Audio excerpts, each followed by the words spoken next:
ألف الإمام النسائي خصائص علي،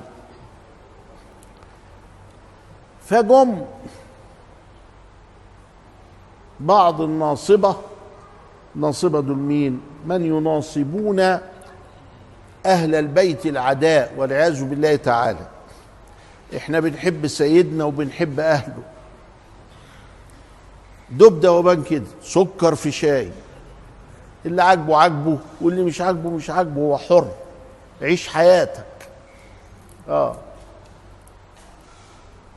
فقالوا للإمام النسائي لأبي عبد الرحمن: ألفت في خصائص علي فألف في خصائص معاوية.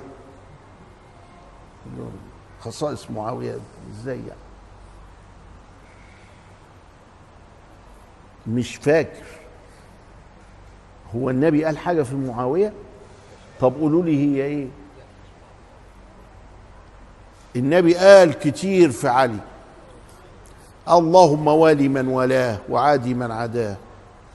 قال: أنا مدينة العلم وعلي بابها. قال: أنت مني بمنزلة هارون من موسى إلا أنه لا نبي بعدي. قال: الحق مع علي أينما دار. قال حاجات كتيرة كده. الإمام أحمد لما عمل مناقب الصحابة 3/4 الكتاب في سيدنا علي، والربع الباقي في بقية الصحابة. هو سيدنا علي بسيط؟ ده سيدنا علي. امال هم سموني علي ليه؟ ما هو علشان تبركا بسيدنا علي. الله، اهدى. وبعدين طب وسيدنا معاوية؟ قال لهم: والله ما انا فاكر حاجة. ها استنوا، ده انا افتكرت حديث اهو. قالوا له: ايوه، هات.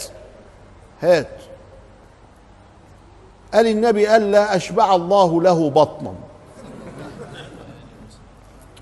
صعبة دي. قالوا: طب حديث تاني. طيب قال: مش فاكر، ما فيش الا ده.